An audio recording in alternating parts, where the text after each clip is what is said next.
I'm Al Filreis, and this is Poem Talk at the Writer's House, where I have the pleasure of convening three friends in the world of contemporary poetry and poetics to collaborate on a close but not too close reading of a poem. We'll talk, maybe even disagree a bit, and perhaps open up the verse to a few new possibilities, and we hope gain for a poem that interests us, some new readers and listeners. And I say listeners because Poem Talk poems are available in recordings made by the poets themselves as part of our Pen Sound archive, writing.upenn.edu/pensound. Poem Talk once again has gone on the road big time across the pond, and today Zach Gardner, Chris Martin, Anna Strong Safford, and I are in London, England, and are being hosted at the Keynes Library at Birkbeck University of London, thanks to Steve Willey, in Bloomsbury. Do we say this is Bloomsbury? We do, yeah. The Keynes Library having been once the very home of John Maynard Keynes himself, whose economic ideas once were important in the United States, but we've sort of forgotten about that. But that's another story, and we're joined here by the aforementioned Steve Willey, poet, researcher, critic, organizer of several London-based reading series, who is committed to the development of dynamic poetry communities. That's good. Did I write that? No, that's me editorializing. I mean, you're committed to the development of poetry communities, and no doubt because you're dynamic, they are dynamic in the UK and internationally, whose books of poetry include Elegy of 2013, The Seven Arches of 2014, a collaboration with composer Richard Bullen, and Sea Fever of 2016, whose essays include Jade Sound poems, Bob Cobbing, and The Poetic Institution, who teaches creative and critical writing at Birkbeck, University of London, and who is hosting us, as I said a minute ago, thank you so much, during our visit to London for a meetup, the very night of this recording, for ModPo people, for a big collaborative close reading of two poems.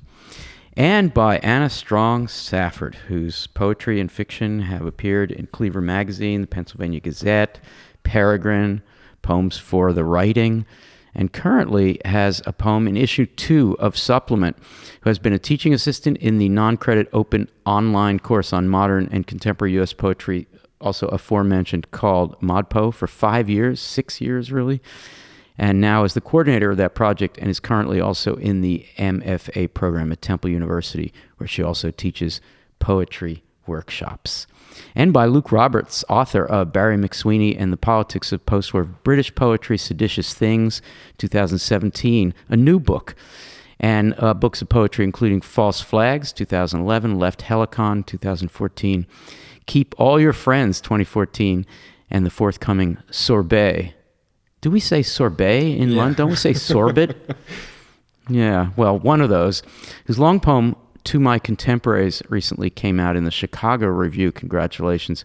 Has edited a new selection of Barry McSweeney's poetry due out from Shearsman a year from this recording or so, and who teaches not many blocks from here at King's College London. Did you walk, Luke? I did. Yeah, that's good. Steve, did you walk? I walked from the tube. I live in Whitechapel, so that's a little bit that way. Yeah. I mean, I don't live at work, but I came from South London by foot. Wow, that's impressive, I think. I mean, I ran the other day across the river, and it seemed like it was 5.5 miles there and back from Euston Station down there, so it seemed like a long way. But London's a walking town, right, Anna? Yeah, absolutely. This is great. Thank you so much, Steve, for hosting us. Not a problem. It's a pleasure. And Luke for sitting in. I'm very glad to be here. Okay, great. Well, we're all looking forward to this. We're here today to talk about a long poem by Sean Bonney called Happiness. 20 pages of happiness have been published in Bonney's book of 2015, titled Letters Against the Firmament. And wow, what a book that is in totality. But we'll be discussing not even all of the happiness sections that are excerpted in this great book, and certainly not the whole of the great book. But as per typical strategy in Poem Talk, we'll pick some poems, and we picked the first four pages or poems or sections of happiness. So those who have the book, and if you don't have it, please order it. Published by, how do we pronounce that? Enitharman. Yeah. Letters Against the Firmament. If you have or can get a copy of this book, you'll be finding our poems on pages 120 through 123. On Sean Bonney's Pen Sound author page, one can find 3 different recordings of his extraordinary readings from Happiness, and the version we will hear was recorded here in London in 2011. So here now is Sean Bonney performing 4 sections from Happiness. September 2003. We were wondering why the poets were silent. We, children's books, whiskey, record shops, bombed orchards, paracetamol, refugees, circuit boards, the sun, god of fire. There we have a series of verbs. They pass to and fro as if no one had seen them. They go in and out of random houses, signal towers, border towns. The course of study is that simple. The legality and opacity of poets. The noises scratched into them, real constellations, beggars, economy, detonation. December 2009, a review of the year. A hell for the hands, for the hair, for the mouth, for the law, an entire symphony. 360 degrees. Supernatural sobriety of discontinued nouns, the reservoir at dawn, direction multiplied by velocity, glimpses of improbable harmony. Mayday. The alphabet was a system of blackmail, complacent, would skate on our regulated senses. Sister, I hear the thunder of new wings, some crap about the imminence of vowels, etc. A. An offensively wholesome social milk. E. Understood fucking as a swarm of conformity was I. What was locked there was chatter, flies, etc. O. A stringent regime of structural reform. And U. Well, targets, neutrality, a closed circuit of abstract numbers. And us. Locked out. The alphabet was, ultimately, not ours. In any case, its mythological shells, its crumpled octaves and spectra zilch, the conversation a hierarchy of eclipse, as in a universe infinitely compressed. Our desires lack density and social flame. Our silence is powerful. The voices you strangle today. Early 2012.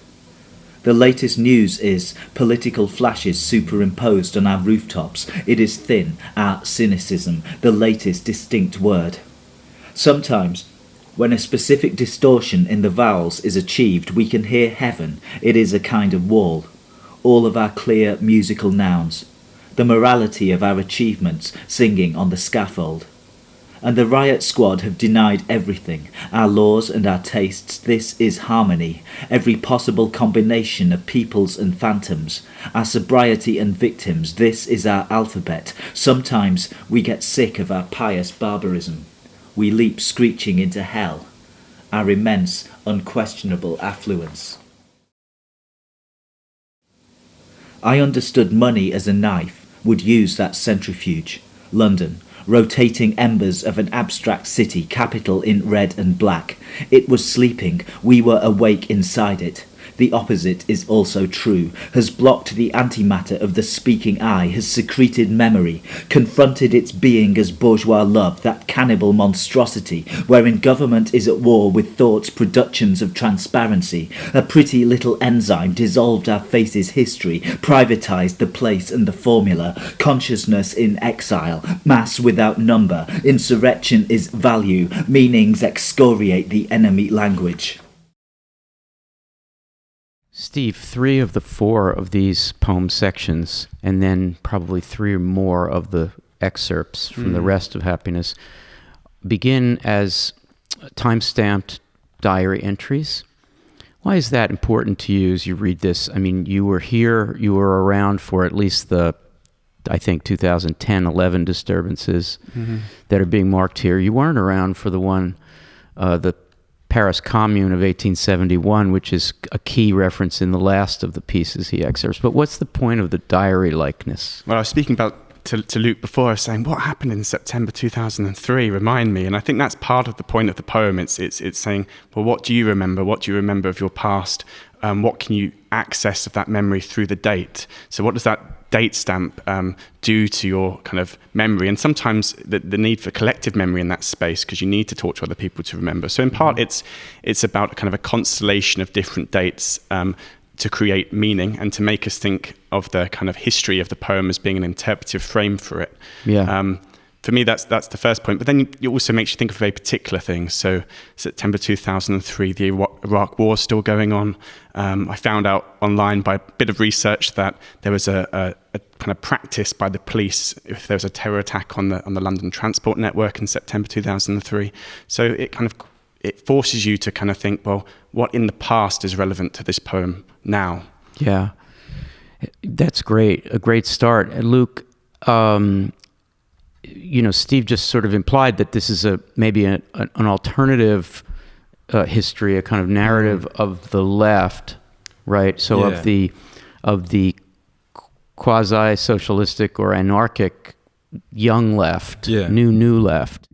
So September 2003, thanks to Steve, we've got that right. May Day, of course, is May Day. It's May 1st. It's the day of the historical left, and all the way at the end, 1871 is the Paris Commune, and he's interested in Rimbaud's response to the demise of the Commune. So this is kind of left history, yeah? Yeah, for sure. I think these poems really grew out of the response to the election of the coalition government in the UK in May 2010, when the Conservatives and the Liberal Democrats joined up. And one of the first things they did was raise student fees. And the students in November 2010 used to gather for their marches just near this room that we're in, and then march down to Parliament. And these were really intense and exciting demonstrations that were met often with kind of violent opposition from the police. And I think these date markers that Sean has in these poems in Happiness are kind of ways of making sense of that kind of turbulence that you get in these kind of historically dramatic moments, and a way of kind of thinking through the historical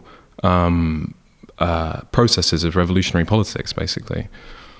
Anna, in a sec, I want to turn to you and start talking about, or have you help us start talking about the alphabet, which seems to have been turned against us or wasn't ours in the first place. But I want to stay on this topic that Luke has raised for just another second.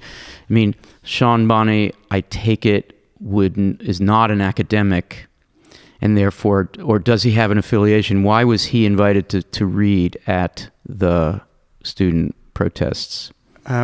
Well, so firstly, he was doing his PhD at Birkbeck on Anne-Marie Baraka during this period, and now has a position in Berlin, but I'm not at the Free Institute. I can't remember the actual institution. Oh, right, that's right. I emailed with him there. Yeah. Yeah. Mm-hmm.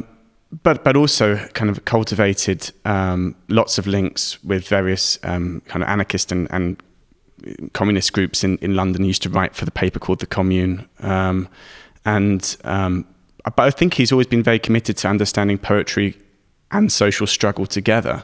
So it wasn't as if, I think there were some poets in London at that time who were going, well, something's happening now. I need to think how my poetry can be relevant inside this space. Sean had been thinking about the relationship between slogans and poetry, the relationship between social protest and poetry for a long time. So he kind of had the thinking done before the event. He was ready.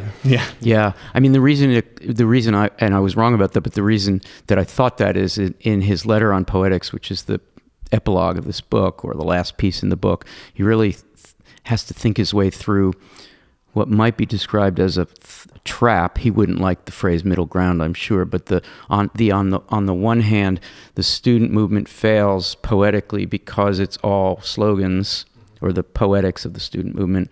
On the other hand, the development of derangement of the senses, writing for its own sake, is a kind of avant-garde that's very empty, a conceptualism, for instance, that's very empty. So he's not happy in either camp, as it were, and that's a problem.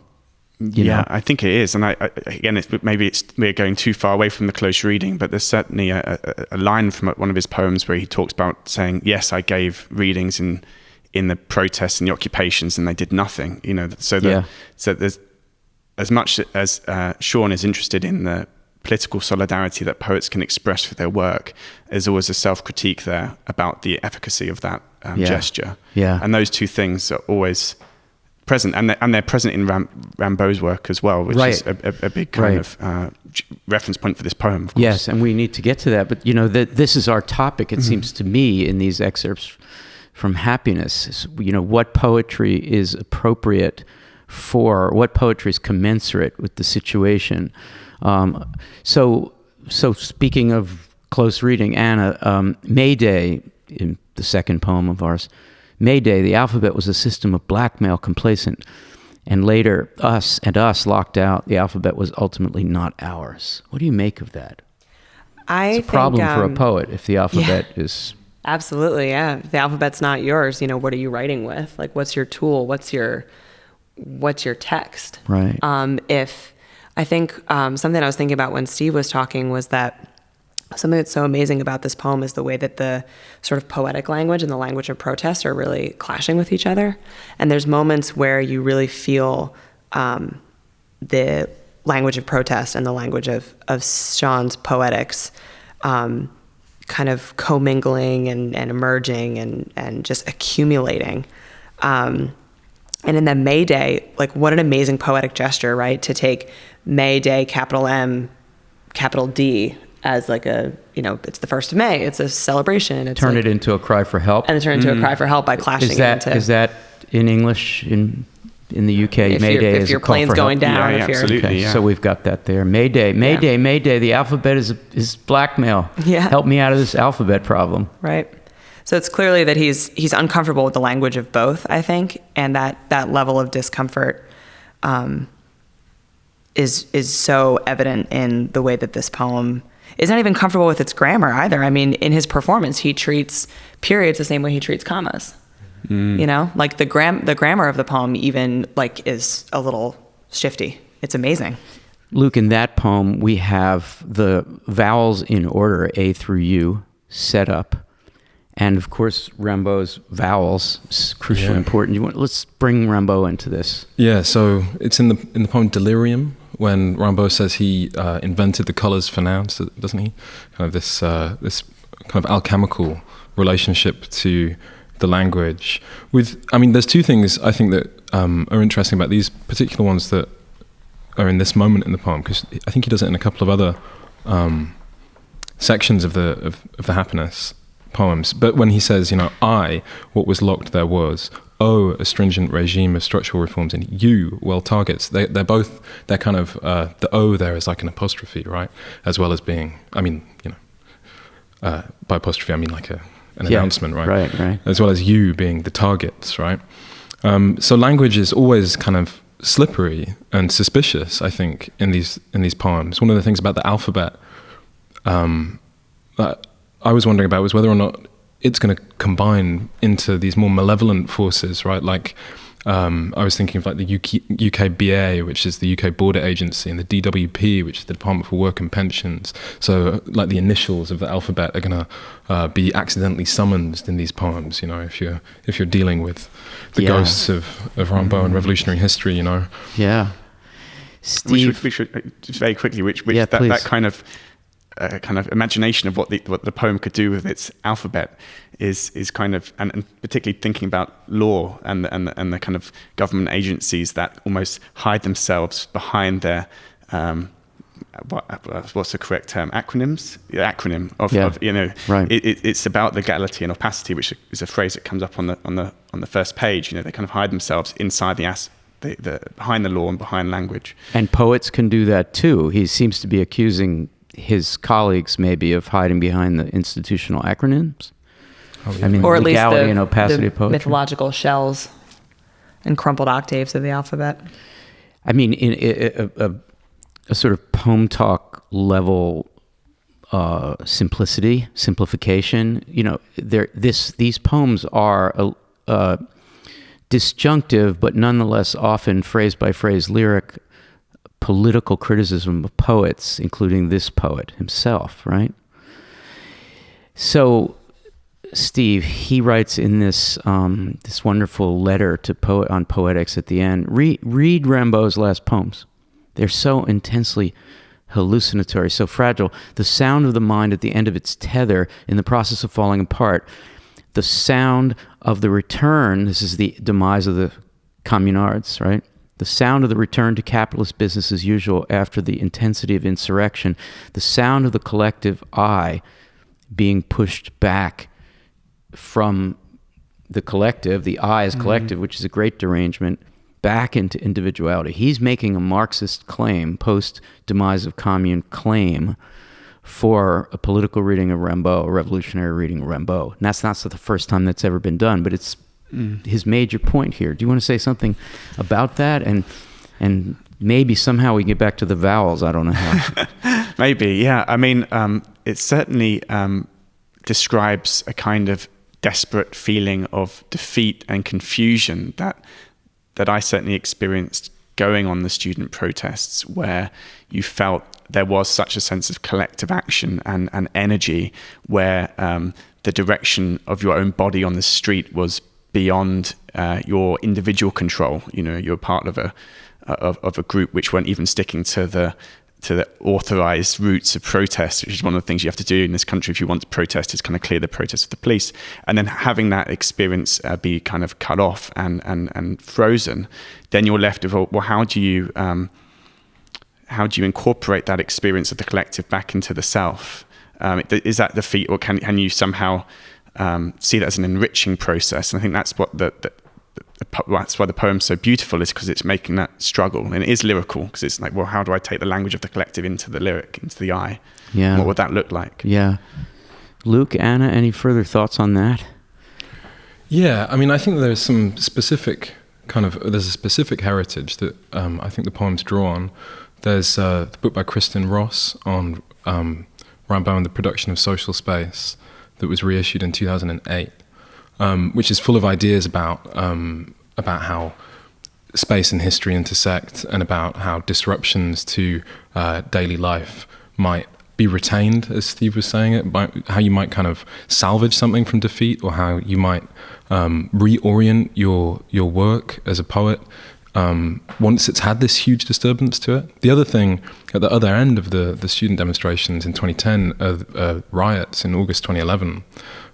Which is these are the two moments, I think, that this poem keeps coming back to, because in 2011 there were these huge riots in London, and they were faced with enormous legal ramifications for people. So it's about what happens when the state crushes these spontaneous moments of political antagonism. If the poet's response, as he says in the first line, and I presume in The Full Happiness this is the first poem, I'm just guessing, and Steve may be able to reach his copy and look it up, I'm not sure, but let's just stipulate for a second that it is, September 2003, we were wondering why the poets were silent. Well, we is funny, because we is often the poets, his community, but there's another we that's wondering why some part of the group, or all of the group, why poetry is silent. And yet, if the alphabet isn't yours, then silence makes sense. At the end of the next poem, we have a quote, which could be a bit of a fragmented slogan, maybe the sort of slogan he's unhappy with, or maybe a new version of a slogan, maybe a deranged slogan. Our silence is powerful.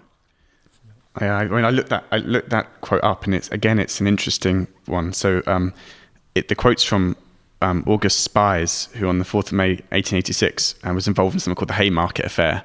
So an anarchist... Haymarket Affair in Chicago in the U.S. And in his kind of final words to the judge before he was executed he says, yes. Our silence... It's a truncated quote. Our silence is powerful, the voices you strangled today.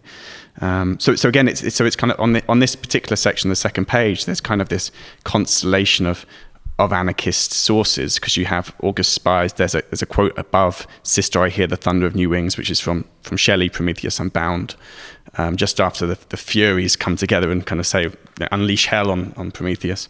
And then you have the Rimbaud in the middle, and there's a kind of a constellation kind of collages, if the first page is a constellation of dates, how do we move from 2003 to 2009? On the second page, we have a constellation of sources which bring us back to particular dates. Wow. Nice. Yeah. That was great. Anna, can you help us with the line that precedes the quotes at the end of the second poem? It's a very difficult line. It is. Our desires Fabulous. lack density and social flame. Yeah. I have no idea. Well, It's amazing. I mean, the idea, I guess, that there's something. I mean, if I understood Stephen correctly in thinking that a lot of these sources are sort of anarchist sources, that they're that he's pulling from moments where individuals have kind of taken on their own, like taken the reins, I guess, maybe. Prometheus, deciding that he's going to steal fire, and which I guess maybe ties into social flame. yeah, but I guess my question is, do the desires lack both of those things separated by the ampersand? I mean, if our desires lack density, I think I have that.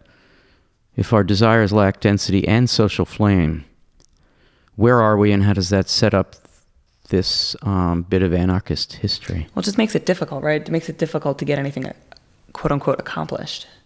Yeah. Density is such a strange word. Yeah. It's because desire is lack. It's a lack of what you want. So how can you have a density of lack? And it's almost like, so is it kind of accumulation of defeat somehow is what's needed before you can get to social flame, or Right. It's not enough defeat. You need Right. to have more. Right. You need to have more lack and more Right. more desire until you can get to the, I don't know, Yeah. revolutionary expression or something. It seems to me that's the first of the vowels poems. It seems to me that the vowels are where we have to breathe. The poem is essentially saying, to quote a more recent political strangling, I can't breathe. Right. That's a U.S.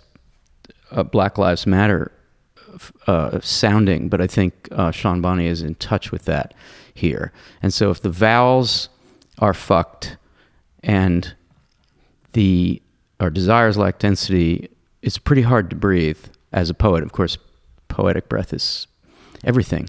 The performance is full of breath. Yeah, you've both heard him perform live. What's that like?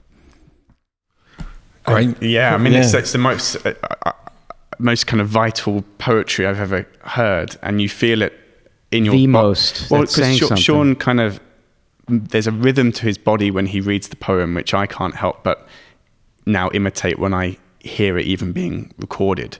So there's a kind of agitation of the flesh that I feel when Sean reads, which I don't know how much that comes across just in the recording, but if there's a kind of incantatory notion to it, but it's also a cutting. It's not something you get lost on. It's something you lost in, or it's not a kind of dreamlike incantation. It's an incantation which makes you more awake. Yeah. Luke, yeah? I was just going to say, thinking about it, it's as if he doesn't breathe out when he reads, right? Just all of these gasps that take in more kind of more energy. Really great reader, one of the best. But like Steve says, again, that kind of his poetry, there's something percussive to it as well, where it keeps you alert, right, and wants to intensify your agitation. It wants to agitate you. This for me raises a question Anna and I were talking about before we went on the air, so I'll throw it back to you in a second. It's called happiness, and everything you could look up about Sean Bonney on the web, whether it's accurate or just BS, says something like, to quote one site, he's said often to write in an, quote, angry voice. And there's a reference always to his creative and controlled anger, which is sort of having it both ways. Anna, I think angry voice, do you hear it? I do. I hear the And why is it called happiness, if so? Yeah, right. I mean, I hear the frustration. I hear the frustration with systems. I hear the frustration with movements that aren't maybe getting off the ground. I hear the frustration with, why the poets are silent, why certain communities can't, coalesce. But I also hear so much celebration of language, even if the alphabet is full of mythological shells and difficult, illusions and symbols that we can't crawl out from under. The form of his protest ultimately is a poem, which means, that there has to be some level of, I'm using language to express this. I'm using language as my preferred method. Because ultimately, what else do we have, right? I mean, even if the language of protest sometimes falls flat, even if the language of scary government agencies get to hide behind acronyms, like Luke was saying. We have to like recuperate that somehow. We have to like recuperate some of that power. And I think the way that he's able to compress all of that anger and force it into these like relatively short lines, and with that percussive performance, there is, I think, at least some level of happiness or joy. You hesitated when you got to the word happiness there, but I did. And I'll just 'Cause throw I didn't in want to Luke. pun it, I'll just but- add, Luke, the 2 of the 4 poems that we are using are sonnets. Now, not that sonnets are supposed to be happy, by no means, but sonnet is associated with a kind of the stay against confusion that one can get from poetic form. So, happy, Luke? I'll say 2 things. I think that the happiness that is the sign that these poems go under is the happiness of political demonstration and riots, right? That the moment of happiness is the kind of ecstasy of dissolving into a collective subjectivity. Happiness is a good approximation for it, but maybe joy or ecstasy would be better. It's also funny as well to call it happiness, and then for it to be despairing and violent and full of terror. In a section we didn't plan to discuss in detail, Steve refers to Downing Street, refers to London as all geometry, euphemism for civil war, and then a space separator. And then when you meet a Tory on the street, cut his throat. It will bring out the best in you. Yeah. So what is happiness there? I was hoping we would talk about that. I was kind of nervous. I was like, maybe somebody will bring it up. That's a poet can say that. I assume you can't be tried for sedition. Well, I was saying to Steve just before that a fairly prominent journalist who was also involved, I guess, in the student movement at the time, a guy called James Butler, with Novara Media, got banned from Twitter for a while for quoting this. For just quoting Sean's poem. So this is seditious language in a certain extent. So when he talks about, the legality and the opacity of poets, this is close to the threshold of what it might be permissible to say in a poem. Steve, can you sort this out for us? 2 thoughts. The first one, and I will come back to this because it's a great part of the poem, but happiness is about, it's not about history, right? Often happiness is in terms of a duration, it's completely set in the present. You're never happy in the past, you're happy in the moment. So it's interesting that Sean, in trying to conjure this kind of presentist moment, would make so many historical references, use so much kind of collage to kind of reconstruct a present for us in the poem. Anyway, separately from that, I think that part of the poem always just makes me smile so much because it's just incredibly audacious. It's very kind of moral in a way, but and it makes you think through the how would you know a Tory on the street just by sight, right? It's kind of like, but I've read this poem in 2 places, often with between sets with a band. In London, it got a great response from an audience. In Birmingham, when I read it at a very different kind of music event, there was just this deathly silence that emerged from the crowd, and it was almost like that part of the poem was a measure of how far away that collective were from being able to experience happiness in this kind of linguistic challenge.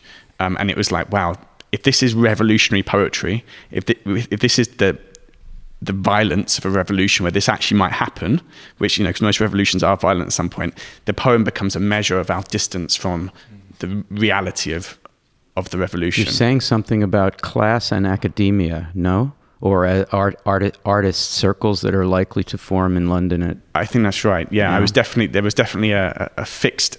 Yeah, in Birmingham, it was not a space in which this poem. It was great. It was great reading it in that space. It made the poem feel more real, but it definitely changed the context. Social context changed the poem in a way in which I've never experienced with another kind of any kind of poetry before. So a Ramboian, is that right? Ramboian. Well, I'll just say it. Ramboian Marxist is going to be made very uncomfortable by the gap between those 2 settings that you described. I mean, I would have thought so, but then again, maybe if Sean was reading it, it would have have right. more Would it charm. gone over better? Okay, maybe. But I remember the readings that Sean gave during that period, 2010 through 2011, 2012. And I remember the first time I heard him read those lines, everybody in the audience, it was electric. Everybody was like, oh shit, it was shocking, right? But it also, I think, gave a lot of permission to poets, younger poets as well, to say what you wanted, right? It's a kind of one of the achievements of this poem, I think. Well, this sort of makes me think of, I don't think it's a delicate topic, but it's a thorny one. Sean Bonney in the poems and also in the prose is, I was about to say unhappy, but he's upset at mere bourgeois anti-communication. That is to say, opaque poems just for the sake of the derangement. Yeah, I think he's thinking of, could be anything from Dadaism to sound poetry there, Well, if it's sound, he comes out of the cobbing atmosphere, which I think we should talk about for the sound poetry stuff, but it looked like an attack on or a separation from the neo-Dadaism of certain anti-communication conceptualists. And he says that the enemy language is necessarily a lie. We have to derange that, citing Rimbaud again.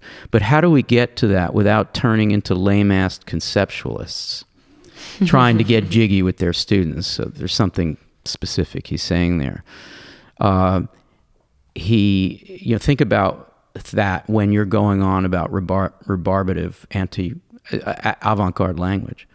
Or this, simple anti-communication borrowed today from Dadaism by the most reactionary champions of the established lies is worthless. I think about the alphabet, the imminence of vowels, A through U, and I think about the kind of pleasure that Christian Buck, for instance, would get from eunoia, and the pleasure that I, for instance, get from that extraordinary derangement. So there's a difference here between the derangement of the senses that, and I'm not calling Christian Buck a neo-Dadaist, but, from that gesture of that side of Rimbaud, and then there's this post-communard side of Rimbaud, which is a derangement of the social senses. So, I think the three of us, or the four of us, should talk about, the three of you, actually, because I've just talked too much. Can we talk about that? You don't have to get into a particular attack on particular conceptualists, but this is a kind of fork in the road, isn't it? Luke, can you start us off on this topic? Yeah, I think it's a kind of a clearing away of kind of, I guess this is a shorthand, but academic arguments about what poetry ought to be like. And one of the things that this poem is playing with often is dogma, I suppose. And is it going to be a dogmatic poem? Is it going to tell you how you should write your poems? Well, no, it doesn't. It works through certain contradictions, and it spends a long time dwelling in those contradictions rather than presenting a kind of prepackaged, avant-garde, what's the right word? Like simulacral. That's too much of an academic word for it. Bullshit, right? Of conceptualist bullshit. So it's a Marxian. When I was in college, I learned the difference between Marxian and Marxist. I don't know if it holds up, but Marxian is the analysis of the contradictions, and Marxism is some kind of enactment. Well, let's just say that distinction helps, but there is a certain Marxian analysis of the contradictions that he's hoping will create engagement. Anyway, Steve, your response to this stuff about lame-ass conceptualism? I think there doesn't have to, one way of resolving the contradiction might be this, right, is to, if you wanted to resolve it, I don't think we do, but is to not imagine sound poetry, the kind of Dadaism. We shouldn't think about that just as a kind of ahistorical gesture, something which is just a kind of enjoying the derangement of sound when there is actually an enemy out there that poetry needs to counter. One way of kind of resolving the contradiction is to think about, well, those sounds only make sense in space, within contexts. So even I would argue, and I think maybe Sean would disagree, that the vitality of someone like Christian Bock's work is politicized if it's read in the right space, and maybe it's being read in academic spaces, or so there's still vitality in a scream, if the context is right for it somehow. It can be political still, but it needs to be aimed in the right direction. We need only add Bob Cobbing, as I hope we'll do in a few minutes, to see your point. Yeah, I mean, there's a point, I guess. How do we draw a line from Cobbing's influence to this? Is a question. Maybe I'll ask it now, and then I want to turn to Anna for her comments on the problem of conceptualism or the vowels. I mean, in some senses, Cobbing wasn't as political a poet as Sean, by no means. By no means, right? And yet personally, he was, of course. Yeah, but he was obsessed and very interested in and committed to setting up spaces for poetry, all the way from kind of Better Books on Charing Cross Road to Anti-University of London to the Poetry Society. His whole life was dedicated to setting up social spaces in which poetry could live, all the way from the classroom to the street, I think, in a variety of ways. He was working with Henri Chopin in Paris during May '68. So the politics in Cobbing's work is in where is he making those sounds, and the communities of poets he's building around those sounds.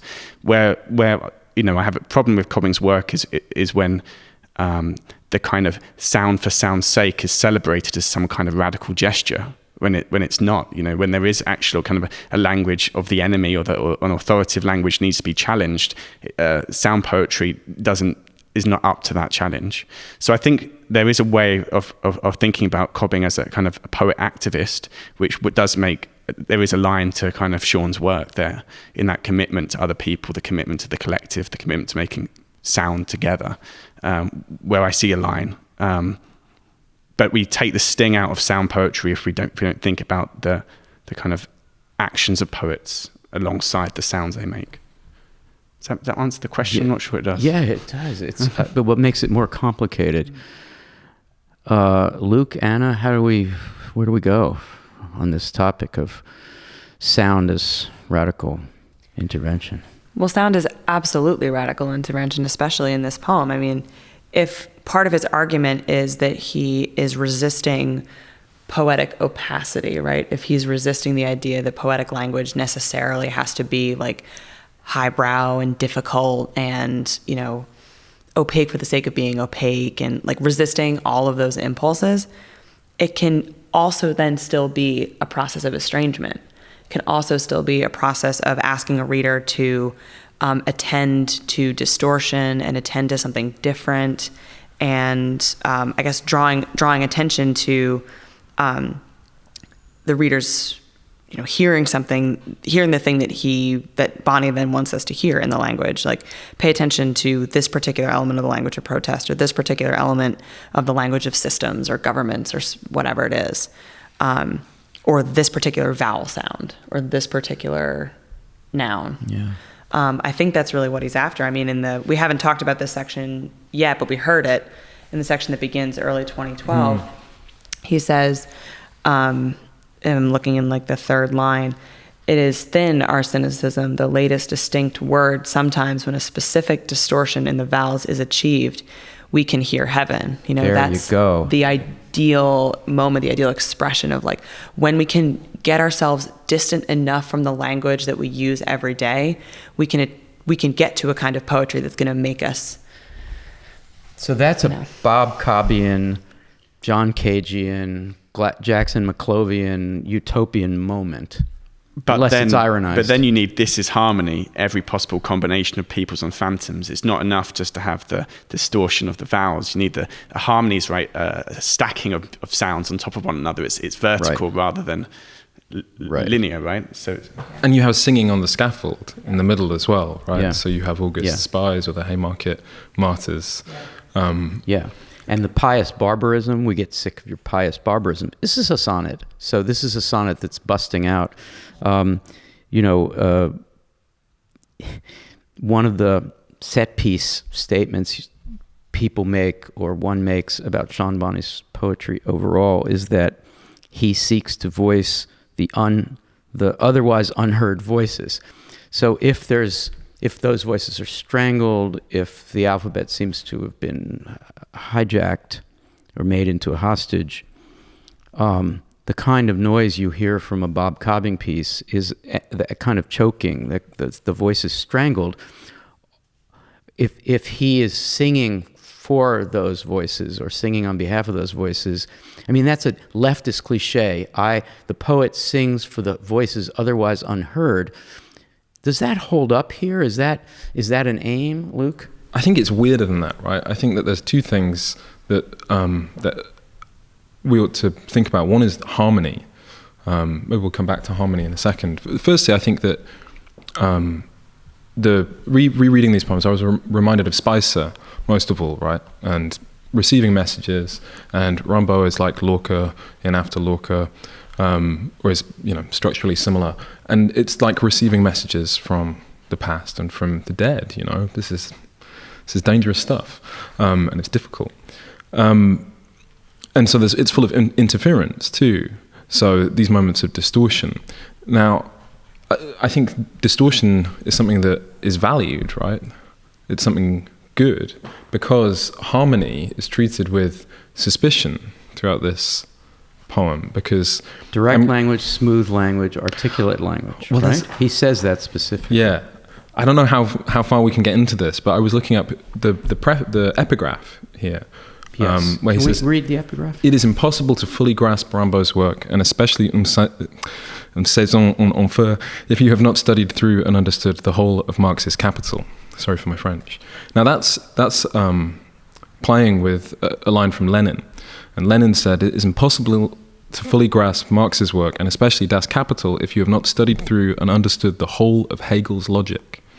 And I went away and looked at what Sean was looking at, which is Lenin's marginalia to Hegel's logic, which is, Lenin is extremely excited by this. He reads it in 1915 and is underlining things and writing by the sides of it. By the way, he had some time Correct. in 1915 Exactly. to do that study. Just want to say that. But one of the things he comes back to is the question of harmony, right? And Pythagorean harmony. And I mean, Hegel and Lenin both, I suppose, are trying to figure out the difference between idealism and materialism, and the difference between appearances and things in themselves. But this question of harmony gets really weird, and the letter on harmony that appears here, so Sean has a kind of poetics alongside his poems, or at the same time as them, tries to explain that what Pythagoras says, right, is like the music of the spheres is a harmonic music. But for there to be harmony, it says either Hegel or Lenin. I'm getting this kind of That's okay. all You're mixed doing up, right? really well. There must be disharmony somewhere, right? So there's the counter earth where disharmony must happen, or distortion or dissonance or discord must happen for there to be harmony somewhere else. So this, dialectic, right? So harmony here is the kind of, I think, the music that would obscure the sound of social dissonance or discord, right? What do you think? I don't know. Well, what's the move when you go from, in order to understand Marx, you have to read Hegel, to, in order to understand Rimbaud, you have to read Marx? It's not the ratio you thought it would be. It's quite spectacular to think about revising Lenin with Marx as a projected upon text on Rimbaud's derangement. I mean, there's happiness in the sense of pleasure. But because I don't see a lot of pleasure in Lenin in 1915. Well, he's very excited by this text. It's full of exclamation marks. And Hegel says things like, "Fire is physical time. It is this absolute unrest." And Not the Hegel I remember. I guess I better reread. Yeah. Well, I think another thing about this is that in times of kind of dramatic social conflict, I think you can kind of gain a lucidity or clarity that you don't get at other points where you read something and it just makes sense. You just get it. And I suppose part of also what that epigraph. Yes, epigraph. We got all confused about that yesterday when we were recording on HD. Yeah. I suppose part of what that epigraph is also doing is saying you can't read Sean Bonney without having read Rimbaud and Lenin. Well, that's certainly true. Which is so great. I mean, like, what better happiness is there than being able to position yourself in the lineage that you want to be positioned in, right? Yeah. Like that's kind of the best thing to do. And what a great way to sort of foreground the process of collage and foreground the process of, or the relationship, I suppose, between times of political unrest creating some of the most amazing poems. Well, I have 2 rounds of questions I want to ask, and then we'll go around and each add our own ideas, things that you wanted to say but haven't yet. One question is going to be about the Londonness of this poetry, because I think it's important, and we're here in London, and we should talk about it. It's important. And the other is the sort of historical problem, or the modern historical problem of the place of revolutionary poetry. So I'll ask the first.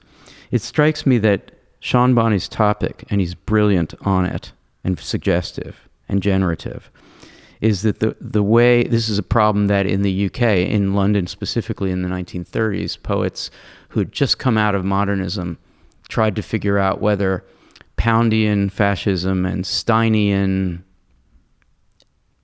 I guess, right-wing and, elitism or whatever, and Elliotic fascism, whether that was really the direction modernism was going to go, and whether the celebration of the derangement of the senses was going to lead us away from the revolutionary make it newism that we were excited about in the teens and part of the 20s. So the 30s poets in the UK, and to some degree in the Communist Party of the United States, in the US, that big question was, can revolutionary writing do anything except be accessible to the masses? That was the big question. A simplified way of putting it. So it seems to me, and I'd love to get your reaction to this, it seems to me that Sean Bonney's topic, his main topic, is the way revolutionary writing, if it's too direct or too smooth or too easy or too articulate, becomes implicated in the power structure that it seeks to overcome. And he's really uncomfortable with smooth. And just, I watched a YouTube video of an interview that he did, a Skype interview, where he's rolling cigarettes and using a voice that's very self-disrupted, and he's really thinking through things, and he doesn't want to. It seems to me that either cannot or does not want to say a little nugget of articulateness that someone could copy down and quote. And He's then trying to therefore be reduce the poem to the nugget. Yeah. So, I think he's really, really, and he's thinking very much about Rimbaud in 1871 and about Marx and Hegel. And so this is really a big moment in the history of revolutionary poetry. So what can we take away? I just did the thing that one doesn't want to do, but what do we learn from this encounter with the problem of revolutionary poetry? Well, I think we learn that it can be pleasurable and worthwhile and useful to stay within the contradiction. I think, as Luke said earlier. So there's the clarity you might feel you get from the take-home message of this is revolutionary poetry. This is how you need to write it, and it will end up with either a more profound sense of solidarity, or whatever the end point of that might be, is the pleasure that you might experience in that kind of gesture is less than the pleasure than you'll get if you stay inside the contradiction, and you and also it's more collective, right? His mode is more collective than that, because it's invoking dead voices and quotes you might get or not. It's invoking the whole of Lenin and Hegel, and the collective he's trying to create is massive. It's huge, and there's a pleasure in excess, I guess, is one of the things he's saying. Mm-hmm. Luke, your thought on that? Yeah, I think there's something just simply defiant about it as well, right? Not falling silent is an achievement. I'm thinking of something like Oppen, of course.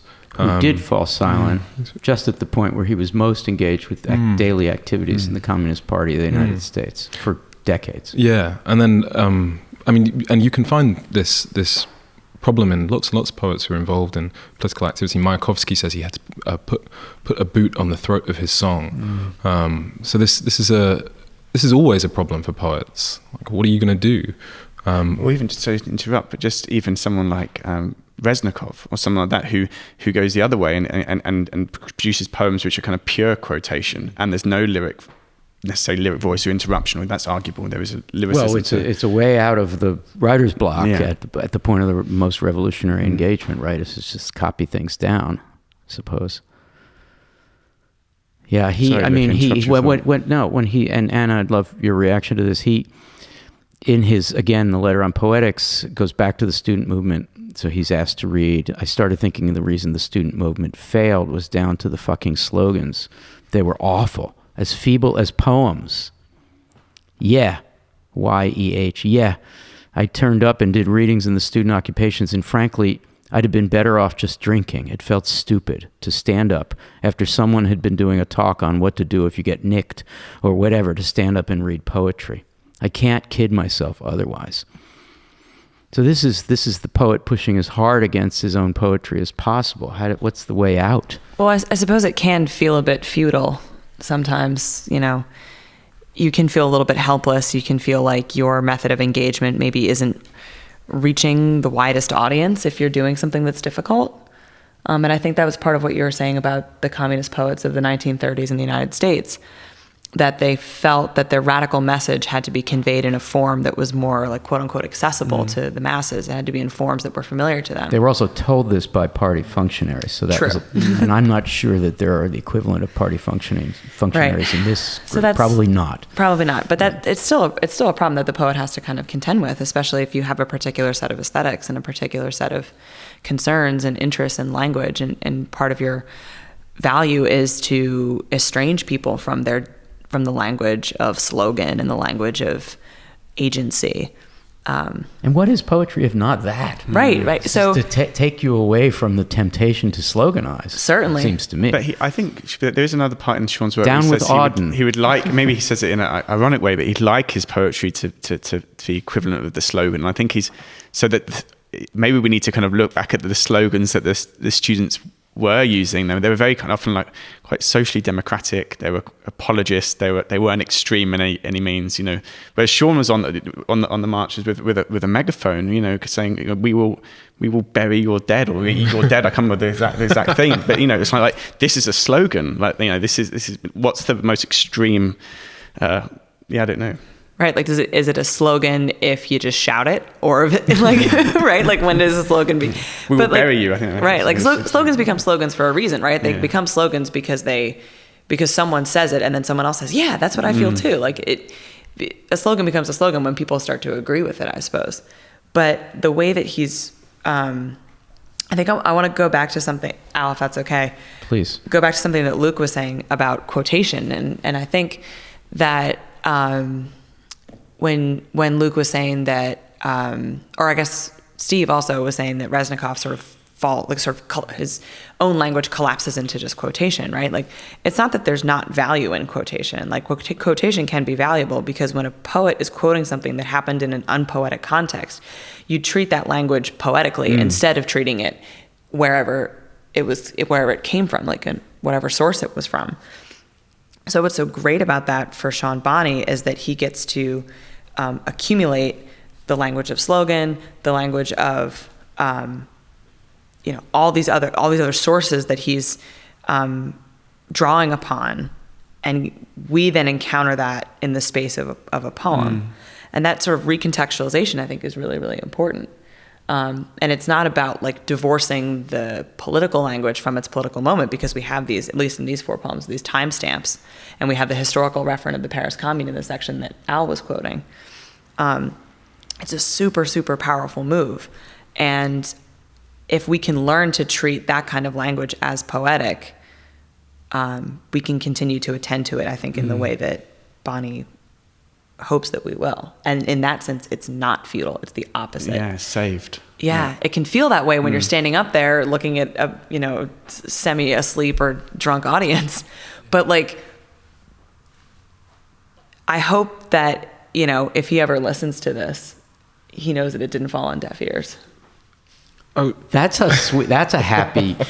I'm actually I just conjured an image of Sean Bonney listening to this, and I'm a little. I don't know what he would Scared. say. I'm nervous. Yeah. I know, right? I was Isn't that a good thing? Yes, a good thing. I was going to say, just picking up off what you were just saying, Anna. Is there the drama then is to do with being understood by somebody else, right? That's the dream, right? While you're also trying to understand something quite complex, which is your historical moment, which is, when everything feels like it's in suspension or is waiting to drop. That's the drama, right? Being understood by somebody else while also at the same time trying to understand something for yourself. Yeah, I mean, this is the utopian end point where the speaking I becomes a speaking we, and we can produce a transparency after all of the opaqueness and surface. Luke, I'm going to throw this back at you because this is such an important topic. I was very confused by this until just now when I said what I just said. It's in the fourth of the 4 sections, the one that starts, I understood money as a knife. The speaking I has secreted memory, confronted its being as bourgeois love, that cannibal monstrosity wherein government is at war with thought's production of transparency. In a way, what's happening here is very confusing to me, but in a way, what's happening here is that government is being blamed, I think appropriately, for doing the best it can to prevent the utopia we just described, where we all understand what we are thinking and saying. It's funny, the poetry that would result from that would finally be transparent.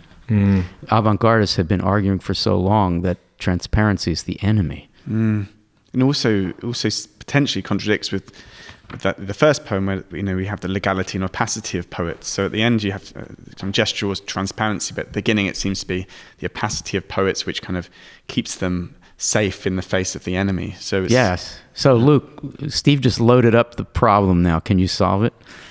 Well, What does he mean there? I don't fully know. I get stuck with the word transparency because it seems like, you have calls for transparency, don't you? You have movements towards transparency in government, which are kind of reformist.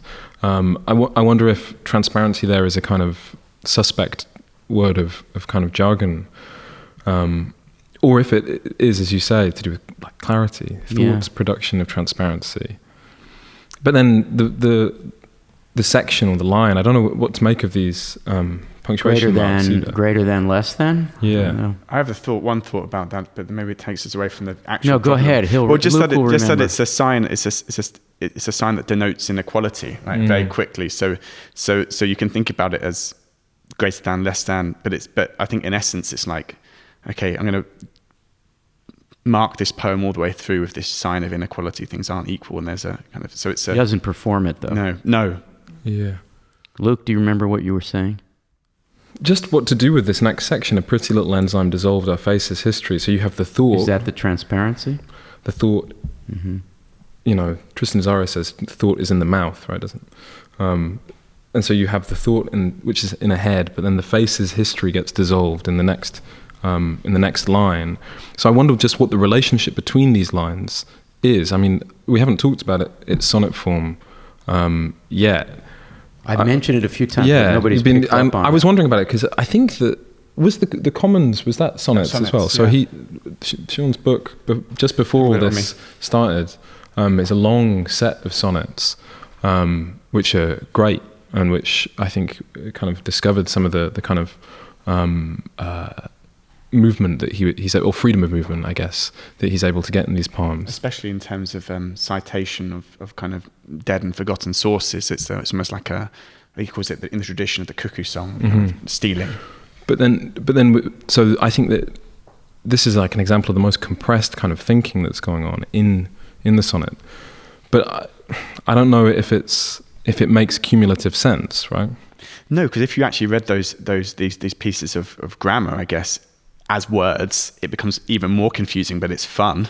It was sleeping, we were awake inside, it was greater than. The opposite is also true, has blocked the antimatter of the speaking I, has secreted memory, is less than, confronted its being as bourgeois love. There you go. You can keep, there's a logic, but it's working against itself. There you go. That's a way to hedge against our tendency to try to create a consistent linguistic philosophy. Absolutely, and especially since the poems themselves are sort of cumulative, right? Like because they're not sort of separated, at least in this section, by, the traditional move of having a title for each poem, and there's clearly like, this is one poem, and then this is another poem, and then this is another poem. There is still like that accumulative gesture, and the poems, I think, cross each other's boundaries just as much as they're in these self-contained little sonnet bubbles. A last thought on the second sonnet, the one on "I understood money as a knife." The last 5 words are, yellow highlighter, stars around it. This is Sean Bonney in a nutshell right now at this moment.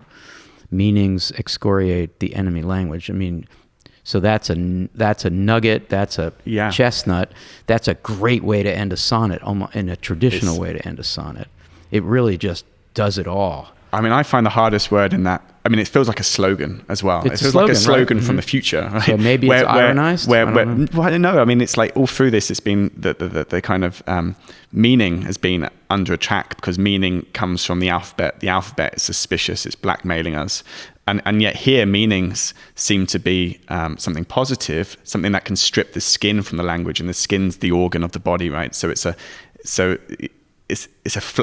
somehow meaning is flailing. Like flaying the enemy language. Yeah. Like any revolutionary poet, like so many revolutionary poets, in the end they come back to meaning. In the end, we do need to come back to meaning. Well, and that's again coming back to our previous discussion. That's why this poem is anti-Dada, right? It's the destruction of meaning is not enough. There needs to be a new set of meanings. The neo-Dada hijinks and the celebration of high wire act work with constraint, which I just, find exhilarating. This is sort of trying to be the flip side to that. Well, yeah, because constraint is a reality for some people, right? Mm-hmm. It's not being kettled by the police. Is a real experience of constraint in a protest, which probably does have something to do with John Cage's use of involuntary constraints. Mm-hmm. Yeah. But of course, the sonnet is a classic voluntary constraint. So we really have to go around in circles on this question. No, really, it's just so profound. Okay, well, I'm just going to turn us to London for one last round, and then we'll do final words. We can go around and get some ideas that you didn't get to say yet. So, Luke, Steve, the Londonness of Bonney's poetry, the Londonness of happiness. There's a lot of London in here, right? Yeah. I mean, I learned about London walking around it with Sean Bonney when I was studying at Birkbeck. I remember with him holding his books or walking with him. I mean, walking with him. Okay. And holding his books. But lots of places in London, I think I associate with Bonney's poetry and with him. So it's funny, like you associate Rimbaud with Paris maybe, but of course Rimbaud came to London with Verlaine. But so you have all of these bits of London that erupt in it as well, like Walthamstow and Hackney, these areas. One of the moments that I think is most interesting as a kind of hidden message or something is where it says, early 2012, the latest news is political flashes superimposed on our rooftops. Now, this made me think of a news story in 2012 when the Olympics were happening in London, in where East End, right? where there was this crazy moment where missile silos were installed on the rooftops of a housing block somewhere as a kind of show of military force in Stratford. And I wonder if that's what that is. Political flashes superimposed on our rooftops. So one of the strands of this work too is gentrification, is the militarization of the city, is its kind of how it became inhabitable for lots of people over the last half decade, 10 years. You know? And uninhabitable, I think, for Sean himself. I think, in some ways, this is a completely London poem, but it's a lot less London-centric than some of his previous books. And it's, I think a lot of poets, our friends, have left London, and in many ways, this period of time that they have, the London poetry scene was, in some ways, attacked, as was everyone else, because of the process of gentrification. The Olympics brought in a whole lot of new money and pushed people out. So Sean moved from living in Whitechapel when I first moved into London to Walthamstow, Stoke Newington, and now in Berlin. There's this kind of movement out of the city. There's a word centrifugal, isn't there, later in the poem? Kind of London's rotating and spitting people out. I think that's a word you could link back to some of the things we've been rotating embers of an abstract city. Yeah, and I have to say, as a once brief resident of London, coming back many years later as a tourist, the line, "a spectral split where London can pay to view its past, its face," struck me as, that's you, buddy. You're paying for this. Yeah. Okay, so let's go around. One last thought that you came here prepared to say but didn't have a chance to yet. Steve, do you have a final thought? I do. It's not a neat one. I love the opening lines of the first poem and what the "we" means in it, because on the first reading it says we were wondering why the poets were silent, and then the "we" gets defined as children books, whiskey, record shops, bombed orchards, a whole sequence of nouns, which then we're told are a series of verbs. And so I was really interested and wanted to think about what it means for this poem to turn nouns into verbs and why those nouns become verbs. And I think it's something to do with Bonney being interested in words which kind of somehow fall out of use or aren't seen and aren't named. And when nouns, which are the names we give things, aren't seen anymore, they can start to move and do different things in poems. So I think I think nouns are static, verbs are, have movement, and this poem's interested in turning the noun form into a verb. That's great. That was my final thought. That was a good one. Luke, can you top that? No. I think what I came away with is to do with memory, really, and the importance of memory to a particular kind of class experience, I think, and about disenfranchisement, and how memory can be something that works against disenfranchisement or works against marginalization somehow. So that what happens in Sean's poetry is that kind of trapped things and lost things are retained and given voices, but this doesn't seem to me to be a melancholic project, even though there's a poem in there called Lamentations. It doesn't seem finally to be lament. It seems to be something different. It seems to be something defiant, yeah. So it's not stuck in a melancholic disposition, or it doesn't seem to be. And also, I would just say that one of the great things about this work that often I think gets overlooked, maybe, is how influential it has been to younger poets, and so it seems to become like a commons itself, right? It's like it produces something for poets and not just poets, right? The collectivizing subjectivity that he talks about. Great. Anna, final thought? I guess I'll just jump back in on how this poem feels particularly Londonish, Londonese. I don't know. Londonesque. Yeah, sure. I'll go with that. And again, being only like a brief interlocutor into London, just for these couple of days that we've spent here, Al. Something that I've been struck by a lot is just the like utter chaos like of this city. And I mean that both in terms of the way that the streets like are, we come from a nice, neat grid of a city. Well, Philadelphia. So kind of idealist. It is amazing. I mean, it was planned like so much later. Penn. Yeah, so much later than London. And what you see in a city like this that has grown up over so much history is the way that all that history has just gotten accumulated, how much it's accumulated, like the just detritus of history, and how some buildings have remained just because they've stood and other buildings have not, and what gets preserved and what gets taken down and what gets celebrated and who gets a blue plaque and like all of that, the blue plaques of like where famous folks have lived. So I guess what I'm thinking about is the way that, sort of picking up on something that Luke was saying about memory also, is the way that this poem is so much about how a city remembers violence and how a city remembers protest, and how that memory is a collective human memory and also a collective city memory, that it gets embedded into the landscape and never really goes away. And the question, I suppose, is what can we do, I suppose, as literary citizens to keep some of these memories from being like systematized or then like capitalized upon. You know, like this is the house where Virginia Woolf lived. You know, like is there a better way to remember things like violence and protest rather than just with that kind of. Well, that is a giant struggle that a lot of people I have guess. written about, and it's just, you know, I think about the 4 or 5 books on the problem of commemorating and memorializing victims of mass murder and genocide. It's just an impossible project without some kind of commercialization or some kind of false representation. I have 2 final words, and I don't usually do this, but I'm just very jazzed by this conversation. And one follows from what I just said. It's the beginning of this letter on poetics I keep quoting. So I see you're a teacher again. That's how it begins. It says as if a letter to someone.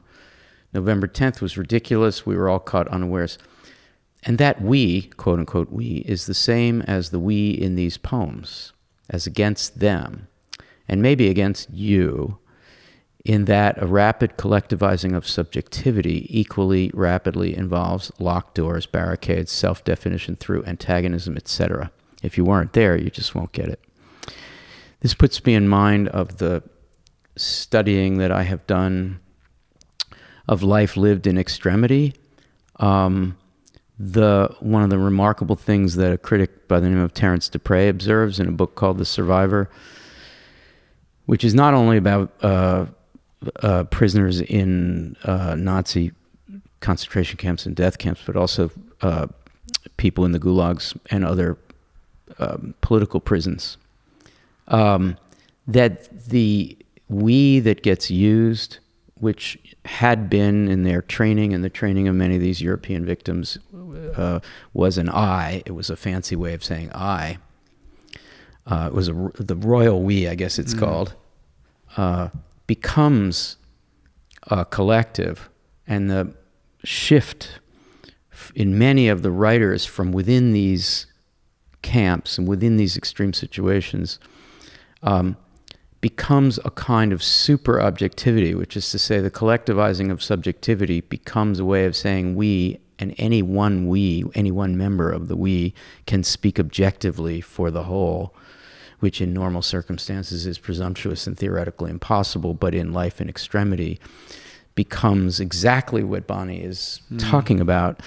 And it really is if you weren't there, you're not going to get it. It's very hard to look in on the outside from a genocide or from a police state and not poke holes into the theory of the collectivizing of subjectivity. So I'm really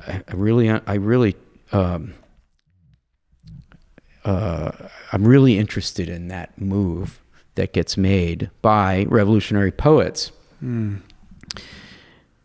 So yeah, that's my first final thought, and this small one. And my second one is to refer to a poem that we didn't talk about that starts Election Day, which is on page 130 of the version in Letters Against the Firmament.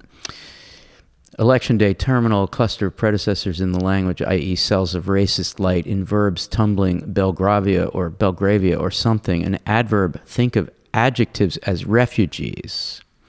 You just shot them. Here is a style guide.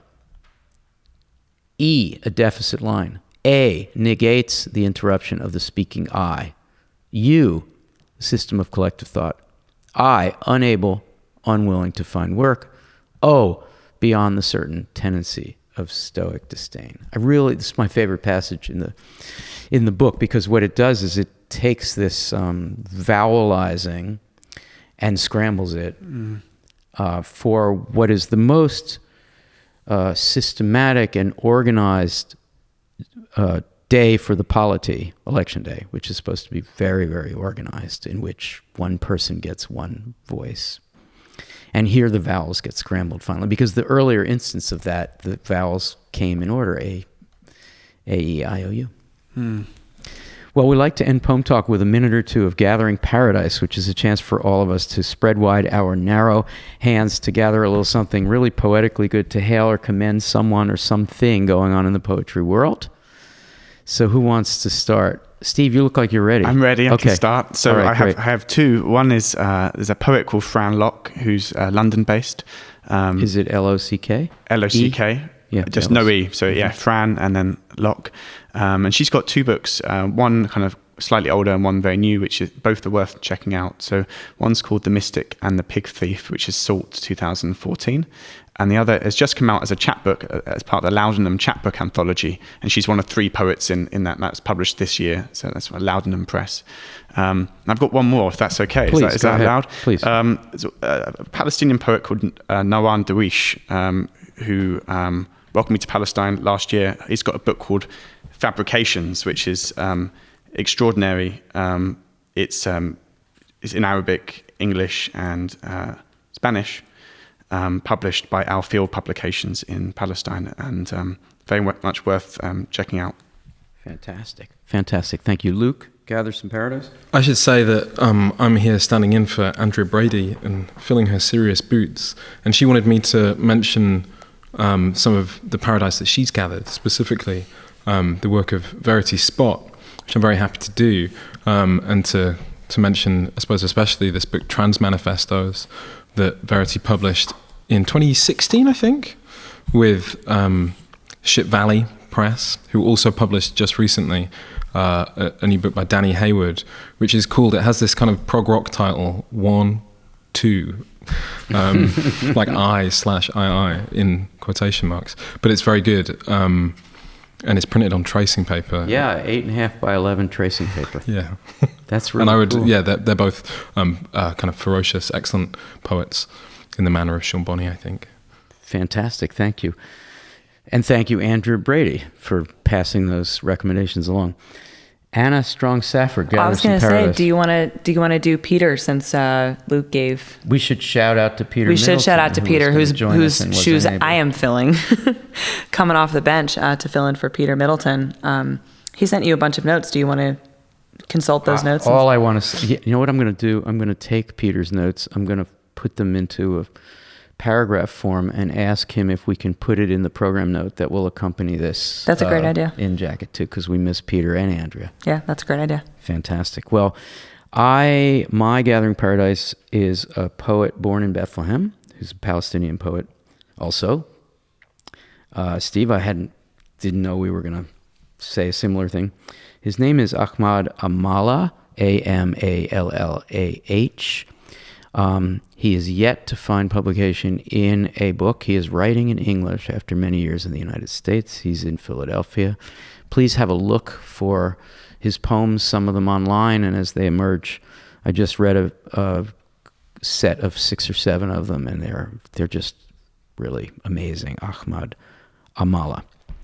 Well, that's all the alphabet as a system of blackmail we have time for on PoemTalk today. PoemTalk at the Writers' House is a collaboration of the Center for Programs in Contemporary Writing and the Kelly Writers' House at the University of Pennsylvania, back home in Philadelphia, and the Poetry Foundation, poetryfoundation.org. Thanks so much to my guests, Luke Roberts, Steve Willey, and Anna Strong Safford, and to PoemTalk's directors and engineers and audio experts and filmists, film getters today, Zach Gardner and Chris Martin, and to PoemTalk's editor, the self-same amazing Zach Gardner, and a shout out to Nathan and Elizabeth Light for their very generous support of PoemTalk.